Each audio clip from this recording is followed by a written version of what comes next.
You're listening to Your Two Cents, the podcast, made possible by Credit Unions of Atlantic Canada. Rebekah Higgs is hashtag DIY goals. Her online presence and Bell 5 TV1 show document how she went from being an amateur DIYer to house flipper extraordinaire. Rebekah and Sylvia dive deep into the thing behind every successful home reno, a well-thought-out financing plan. Rebekah, I am so excited to finally meet you today. I know you as DIY mom because all of my friends talk about I love you. And you were a social media handle to me before you were a person. But you're such an inspiration. Can you tell me a little bit how DIY mom came to be? Thank you so much for saying all that. That's really nice to hear. I love when the fourth wall kind of gets torn down and you get to know the person for who they really are, not just the social media handle. So that's great. I grew up in a family that fixed up and flipped homes, and we moved around a lot as kids. My parents were semi-handy, but definitely my mother had a very artistic, creative touch. So she was always beautifying the spaces and treating her houses like her own personal dollhouse. So I developed a love for fixing things up, making things beautiful, and creating unique spaces, definitely from my mother. And it came from early in childhood, but I've always had a knack for performance. I love to be on stage, to make music, to sing and act. And when I grew up in a family that played lots of instruments, and we were always singing together as a family. So in my 20s, I ended up going off and becoming a musician and writing my own songs and touring around Canada and around the rest of the world with my solo project, Rebekah Higgs, and then my band, Ruby Jean and the Thoughtful Bees. So that kind of swept away my 20s. And to be honest, I don't really remember a lot of those years, but I saw a lot of great things. I gathered up a lot of inspiration, and I had a very adventurous, full life. But when my daughter was born, I just decided I wanted to do something a little bit more home-based. And I was living in Toronto at the time. So I moved back to Nova Scotia. I got a job in the film industry, and I started working at Ag Films, making commercials and working with clients and doing all kinds of really great work that I loved. The constant changing environment and all the various projects were super inspiring and perfect for my ADHD personality. Just got to do something different every day. It was great. And then when my daughter was a little bit older, I started thinking about, life outside of the 30-second commercial and what would my personal brand be and what could I offer to the world that's a unique perspective and a unique voice for me. And that's when I came up with the idea of DIY Mom. And I started doing sort of projects, hacks, decorative things while my daughter was sleeping. And I taught myself how to make videos and edit videos. And it's just been a whole learning process. And so I think that the people who have been following me from the start have seen me develop and become more full creative individual that I am, and being able to tackle bigger renovations and larger interior spaces because I started small and I kind of worked up to where I am now. So that's the long and the short of it. That's incredible. I am more in awe of you than I was even before we started having this conversation. One of the things I love about you is that you are quite literally building your own path. So you're starting with hacks and all these things, and you've gone all the way to renovating entire houses and moving into these houses and finding new passion projects and flipping those. And you're also doing it while you're on TV. So you seem to have merged your old life and your new life really beautifully together, which is pretty amazing. How did that opportunity come up? It's just interesting how art imitates life, or life imitates art, or vice versa, because as opportunities started coming to me and I started saying yes and just stepping into those things and going for it and believing that I could take on bigger projects and, never really questioning my abilities, even though I really am a hack. Like I don't really know how to do anything until I do it. And part of the reason why I like to inspire and encourage other people just to kind of pick up a power tool and start making something is because everyone starts someplace. And, this idea that we have to come to something perfect, that just doesn't sit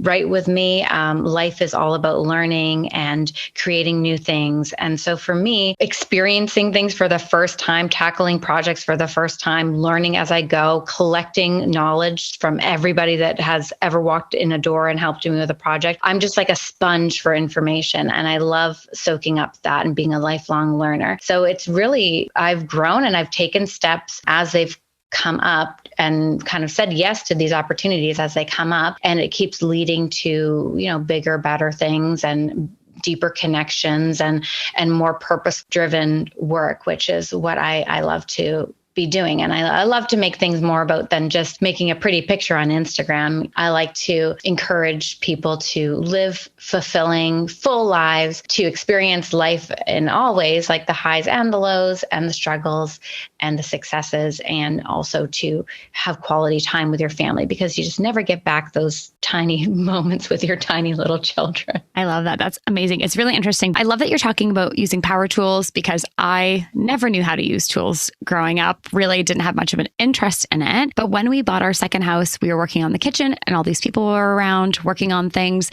And I was trying to find the perfect dining room table, and everywhere I looked, they were a fortune. And so I thought, okay, all these people are here. Surely I can find something and build a table. I don't know. I guess I just thought I could do it, and I had no idea what I was doing. And sure enough, I built my own dining room table, and I found plans online, and I learned how to use a drill, and I had a little bit of help, but not a ton. And I just tried, and I made a ton of mistakes, and I went to the hardware store probably 30 times. I documented the whole thing because I wanted to show people that, it's not perfect every time. And I love that you were saying we're striving for perfection. It's not always there. But people at, the hardware store were laughing because they see me come back, half an hour later for something else. But I built this thing. And when it was done, I felt so proud and empowered. And I had learned a new skill and I had tried something new. And I got so many comments from people while I was posting it saying, oh my gosh, I could never do that. And I can't believe you did that. And I was thinking, well, 5 days ago, I knew nothing about this. Mm-hmm. But you can too. And so I think it's a really empowering thing to learn how to do things yourself, but people are still so scared. So what's your take on trying to empower and encourage more people to find their power, not only to just build stuff, but it actually saves them money and gives them new skills? Yeah, it's interesting that you mentioned the dining room table thing, because I also was looking for a dining room table, and everything that I wanted was out of my price range. And I figured out a way basically to take a $90 table that I bought off of like a thrifting site and turn it into a mid-century modern dining table. And it's the dining room table of my dreams, but there was accidents that happened along the way. The table fell out of the back of my truck in the middle of the road. The wood was cracked. I had to put it back together. So there's a crack on the table, and it has to be lifted by 4 people because it's massively heavy and it's not really meant to be taken apart and put back together or anything like that. So it's perfect for me, but for me to sell it to somebody for $3,000 might be a bit of a stretch, because they would see all the things like the crack and the fact that it's glued together and that it's piecemealed and think, well, that's not good enough for them, but good enough for me. And so a lot of the times the stuff that we get hung up on, like we get hung up on these small details, the cracks in the wood, the fact that it's really heavy or bulky or it's not very practical, and it holds us back from like just making the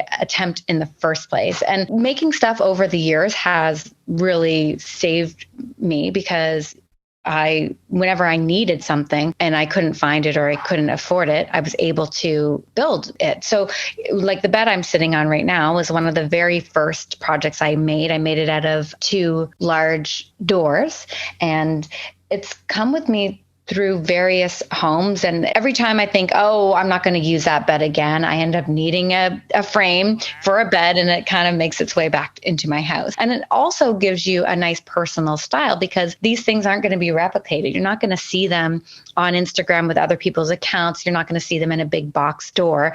And personally, for me, I like to have a little mixture of the handmade, the DIY stuff mixed with like the purchased things. It gives your home a much more comforting home vibe, and it makes it unique, and it gives you your own kind of perspective and style. And over the years, as you collect things and move and gather things up, like I have things that I collected when I was a musician. I have art from my friends that were artists that I did trades with when I was in my 20s. All those pieces of art have come with me throughout the years and made it into different homes. And these collections of things they're sentimental to me. They remind me of my past, but they also keep coming forward with me and going to where I'm going. So I really enjoy having these collections of things from over the years, and it makes the space completely mine. you see so much now. People are looking on Instagram and seeing these perfect, what they think are perfect living rooms or perfect homes. And so much of it is about curation. And I think I'm of the same mentality as you. To me, I want my home to feel like ours. I want it to feel like I've put some blood, sweat, and tears. And in my case, my table came with all three of those things. Definitely under some screws and things in there. But I think we have to go out and buy everything. So how do you think we can make tools more friendly to people who are so scared of them? Well, I think in general, you just have to try it out. And then you kind of understand like, oh, that nail gun just made my life so much easier and it's not that scary. I also love light tools and smaller batteries so that they're a little bit easier for me to handle. And I'm almost 40. I have a ton of injuries and my body just can't handle a lot of extra pressure on my shoulder, on my neck, on my wrists and things like that. So light tools do make a difference. Having somebody there to help you, because there's a lot of things that take two people. It's not just a single person job. So having extra hands is always a great thing as well. You answered that beautifully. I think it's about just doing it. I love the idea of having someone who can help you and kind of guide you a little bit, whether that's a neighbor or a family member or looking it up online, but they're not as intimidating as you think. And for me, a drill was actually a great entry point because I didn't think I could hurt myself too badly with a drill. And I was like, okay, if I can try and use a drill, then I'll move up to a saw.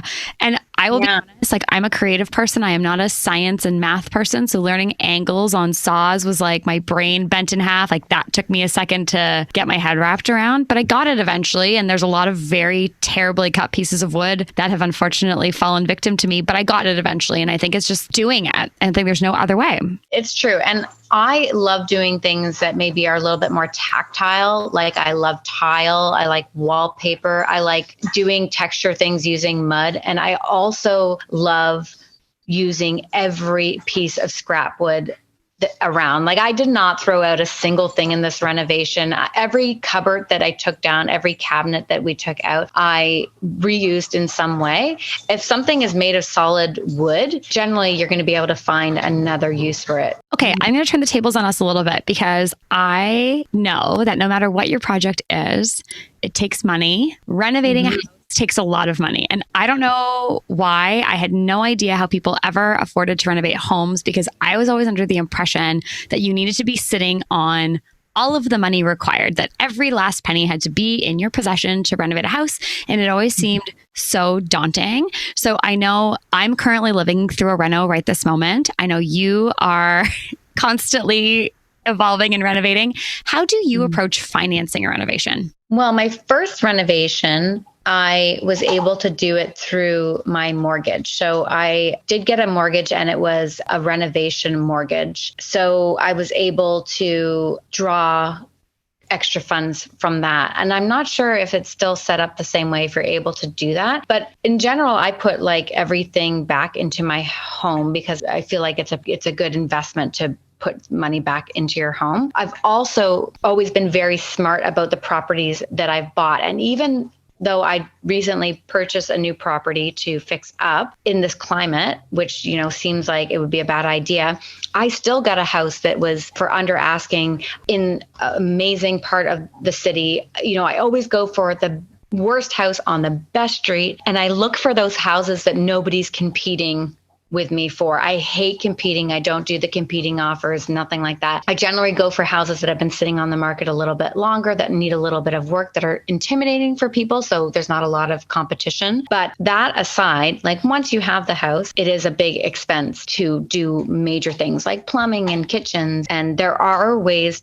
to go about it to make it more affordable. And we could get into those type of things if you want. But in general, I do put a lot of money back into my property constantly. And I'm also doing a lot of the labor myself. And labor is the most expensive thing out there. I've also gotten enough experience with various renovations that I'm pretty good at finding people to do the job for a price that is a little bit more reasonable. And because I tend to be the one that's project managing and contracting it, right there, I'm saving 20% because I'm saving all my contractor fees because that falls back on me. When I was in my 20s and I was a musician and I was touring, I was also delivering pizzas on the side for Salvatore's. And I did so well in tips and I kept saving my money, that the first thing I did, I think I saved $5,000. And that $5,000 I used as a down payment on my first purchase. So if you're a first-time home buyer, you don't have to put as much down as somebody that's a second home buyer. But so that really helped me. So I got into the game when I was young, and I still have that property that is a rental unit for me. And so any income I get from that, even I put back into my current house that I'm living in. And so it's really like become cyclical for me. It's a lot of money's coming in and going out. I also have philosophies when it comes to money that it should flow like water. And if you let it sit, it becomes stagnant. And there's something about letting money flow in and out, being generous with it, paying people after they've done a hard day's work for you, giving to people that are in need and things like that, that if you don't hold on to money too tightly, it seems to keep coming. That's a philosophy that I've held. And I know that people have different thoughts on money, but for me, it seems like the more generous I am with it and the less I cling to it, the more opportunity that comes for me to build my personal equity and to have money to put into these projects. I've also developed a very strategic social media TV show strategy behind my home improvements. So I'm able to gather sponsorships and interest from brands. So a lot of things I get are donated, and then I just have to do the labor to put those things in. So, there's a variety of reasons why my renovations might be more affordable than other people's renovations. But in general, I have the rule now where any piece of wood, even a 2x4 that comes out of a wall, we keep and we save, because wood has just become so expensive. And then just sourcing stuff from a variety of places. Like you don't necessarily have to go to a hardware store to get drywall. There's drywall wholesalers. And a lot of those wholesalers are available for residential purchases. They're not just for the big companies. So you can get those good prices if you do the work to find the best price. From saving for your golden years to saving for a rainy day, having a plan for your money is key. Atlantic Credit Unions can help you figure out what future you is looking for. From TFSAs to RRSPs, Atlantic Credit Unions will help you plan for your financial future. I think one of the things that is so overwhelming for people is that you really don't feel like you're in a power position when you're going into these situations. And so we had to learn so much. We, like you, bought one of the worst houses on the street. We were able to get in under asking in a great neighborhood on a great street in a house that needed some TLC. So originally we had not done a mortgage with a renovation. So those products are absolutely still available to people. That was only about 3 years ago. So we did some painting and we did sort of a lipstick on a pig job to get us through until a larger renovation, which we're in now. And so when that came to be, I had no idea how much money we had until we started exploring. So when I started talking to people in my universe, the value of our house had gone up in the 3 years. So we were able to leverage the equity from our home that had just climbed over that 3-year differential, which isn't a lot of time, but the housing market across the country really has evolved, that there was money there, not just what we had paid down, but the value of the house increasing. So between that, the interest rate had dropped in that 3-year period, that some of our money that we're using is almost free. By the time everything is sort of accounted for, our mortgage payments are going to go back to what they were before our house was renovated, and our house will be 50% bigger than it was and completely brand new. So I think if I was going to give advice to people, just to sort of tack onto what you were saying, if you're buying new, this idea of going into the picture perfect house, I'm not for it, because you pay the premium. Doing some of the itself is so valuable and so rewarding. We demoed our kitchen and it was pretty stressful. Then things happen and you start laughing, and then you get to learn new skills and memories, and it's your home ultimately, end of the day. And it's such a cool thing. But I think people need to really educate themselves on the money that's available to them and how do you actually leverage what you have. It doesn't all need to be sitting in your bank account. We certainly couldn't be paying out of pocket for the entire renovation that we're doing right now. So it took me probably 6 months to figure out the financing strategy for our home renovation. And then not only did I feel powerful because I could do more things, but I had the power of how my money was working for me, which I never had before. So I think all of those things together put us into a really exciting spot going into our renovation. It's still stressful. It's still really hard. It's still really expensive, but we're armed really, really well to have conversations about money and to deal with our contractors and do those things. And I think knowledge is power always. So people just need to do a little bit of homework before they dive in. Yeah. And the first 3-unit, the multi-unit that I bought into in my 20s, when I purchased my first home and did the renovation on that home, I actually drew money out of the other property to renovate the house that I was in. So that was part of it as well. Also, with the interest rates being low, even lines of credit have become really affordable. So anytime the bank calls or asks, I just keep asking for a bigger line of credit. Like, can I get approved for $10,000 more? Because that money that the line of credit is, maybe they're charging interest of 6%. Even if it does take me a little bit of time to pay off that, it's not as much as having credit card debt. So I always make sure I pay off my credit cards. I never miss a payment, or I always pay off the full amount of my credit cards every month. So I'm never paying interest on my credit cards. If I have to dig into my line of credits, then I do. We had to get really comfortable doing that because we were sort of always taught, like, do not live in debt, live within your means, do all these things. And then when it came to this, we took out a line of credit, we leveraged the equity in our house, and then there's a plan to roll all of that back in together so that when the house is done, the bank comes back in, they reevaluate the value of your home, and then you're able to pay for those things, and it's all in your mortgage, and you pay off your line of credit and you pay those things. So that's a strategy too, that, not being afraid of debt, not long-term, but debt that's an investment. I had a friend say to me one time, would you be scared moving money from your checking account to your TFSA or RSP? And I was like, absolutely not.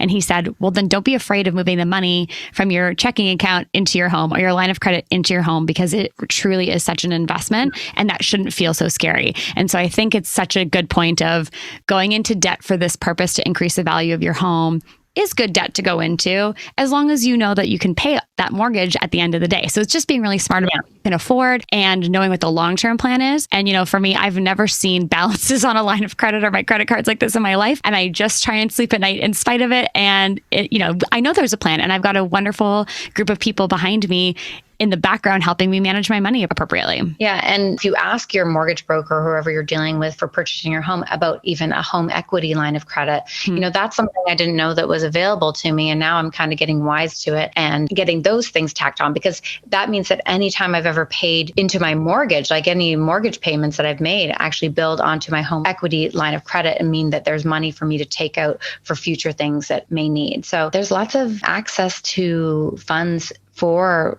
renovations and these things that people may just not be aware of. And I always say I'm sort of a gold star person. Like, I do like when people are like, great job, that was a really smart thing to do. Number one gold star moment of my life was when the lender came back and said, you have amazing credit. This was a no-brainer, because I don't know about you, but I own my own company. I am not a financer's dream, but having great credit and having reliable income, it goes such a long way. And so I really think if I could have given young Sylvia any advice, it's like, keep your credit in check, because it will come back to be such a gift to you later on in your life. Good credit does open the doors to the lines of credit and getting the opportunity to have $10,000 more added to your line of credit. So be kind to yourself if you're younger, because it will help you later, and you'll get a gold star from someone, and could be the ticket that could completely change an opportunity for you. And I certainly did not have that information when I was younger, and I had no idea I would be on this journey to renovating a house, and that would help that directly. But I wish I did know that at the time. Yeah, I think I was encouraged when I was young to have good credit. And I remember somebody telling me, and I don't know who it was, but when you're approved for a credit card, get the credit card, buy one thing, pay it off, cut up the credit card, and then all of a sudden you've got perfect credit score. Exactly. It's perfect. It's so smart. And that's why I always say to people, like, your credit card shouldn't be a get out of jail free card. It should be the thing you use. Like, even if you just buy groceries with it and you pay it off every month, get some points from something, get good credit. Like, it all comes back together. I love my points, and I have lots of points from renovating. I can't wait till we're able to travel again. I know. I was thinking the same thing too. I had a big grocery order the other day, and it was all gone with my points. And I was like, that was a nice feeling. All those 2x4s just bought us groceries for a week. That was a great thing. Okay. One other topic about investing in your house.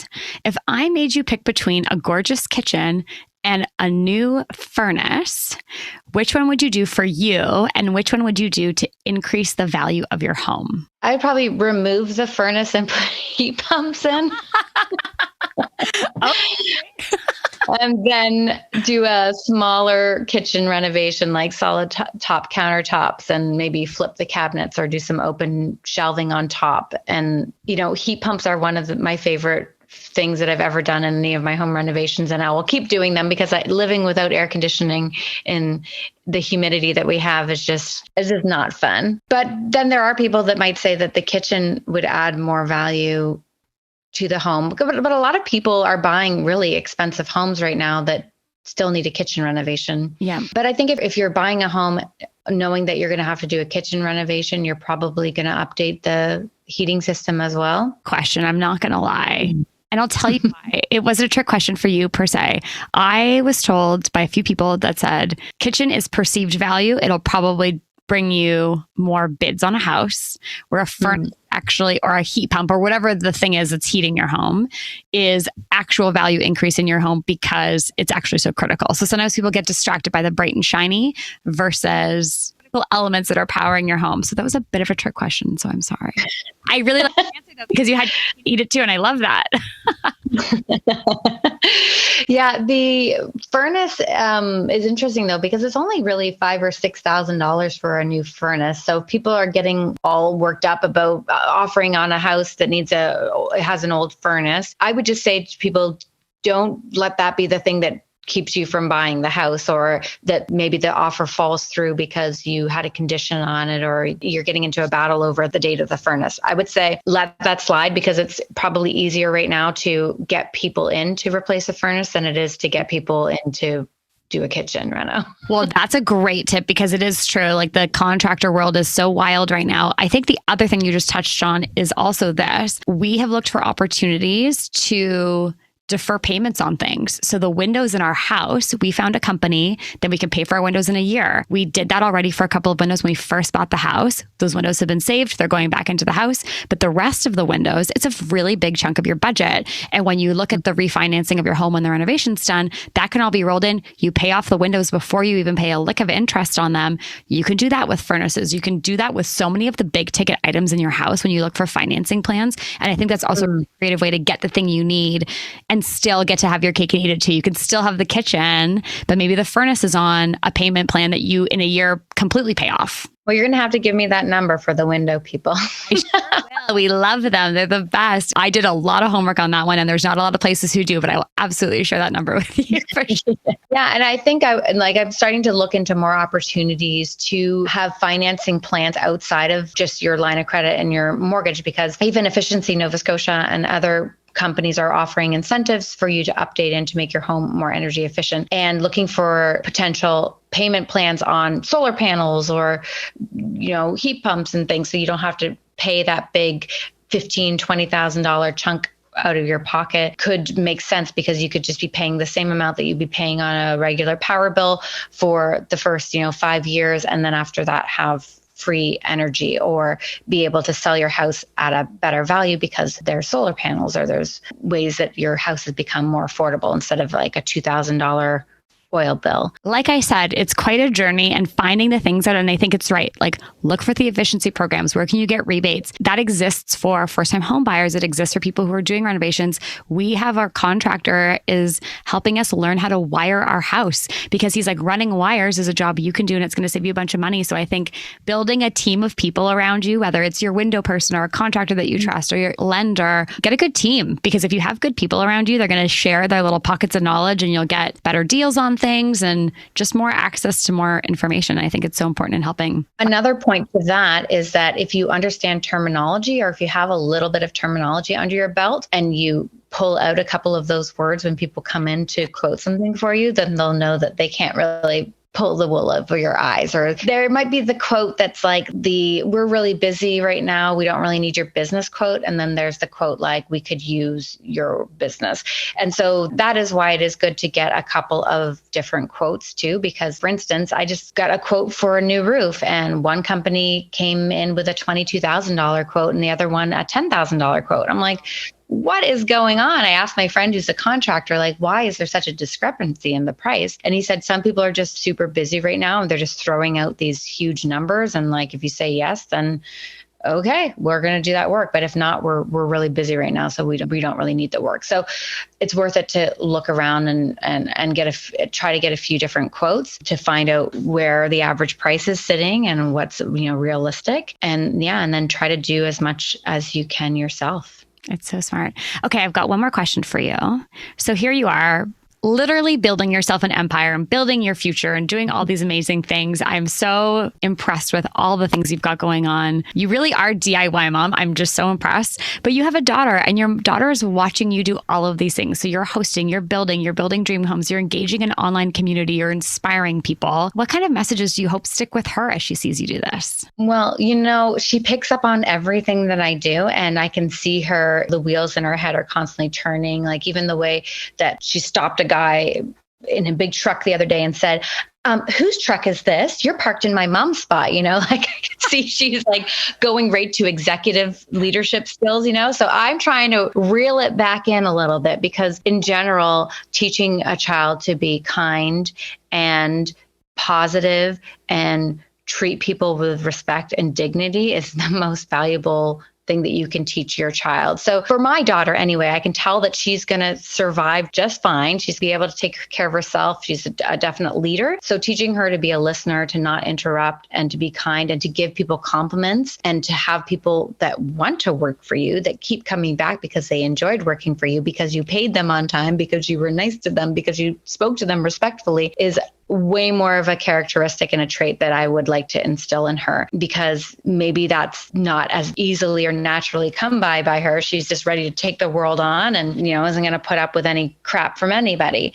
So helping her embrace the softer sides of life is important, because she sees me do a lot of hard things all the time. And eventually, I know that the hard work and diligence and not taking no for an answer and the never quitting, those kind of aspects of my personality will filter into her.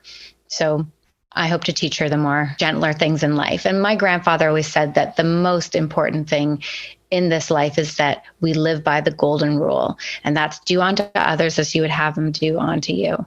And if we all live that way, then it would be a much better place. So we can start with our teaching our little kids that. You just gave me goosebumps. I love that. I think as someone who likes to take the world by the horns and sort of forge their own trail, I feel that for sure. And living in the universe of contractors and drywall dust and all those things, it's a really fine balance between those two. And being a woman, navigating those waters can be really tricky, but you find the people who you have a good relationship with and you forge on. And I think you're just so wonderful and inspiring. And thank you for having a conversation. I think the money side of all of this is something that we're not talking enough about. And I would love for more people to know that the things that they want are more accessible than they might think. The beautiful table in your dining room that's perfect for you, but maybe not everybody else, is not that far away from you either. And so thank you for being such a beacon of light and inspiration. I had so much fun talking to you today. Thank you for having me on the show. I'm just so happy that I could share some of the things that I've learned and harnessed over the years. And if it can help somebody or one of your listeners make their own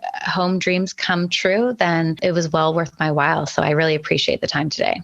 Awesome. Well, thank you so much, Rebekah, and I'll talk to you soon. Thanks, Sylvia. Have a great day. Can I be honest with you for a second, Jonathan? Well, finally, of course. Well, before we embarked on our home renovation, I actually thought people were just sitting on piles of money to renovate their homes. Yeah, right. And now? Well, that's actually not the case. So the minute I started asking the questions I was afraid to ask, I was getting answers that were critical to making our home reno dreams come true. Financing a home renovation is a complicated subject, to say the least, but when you talk to Atlanta credit unions, they'll break it all down and have you feeling like a financing pro by the end of it all, I promise. Well, it's so true. I can confidently say I know so much more about my money than I ever did before, and that knowledge unlocked money I didn't actually know that I had.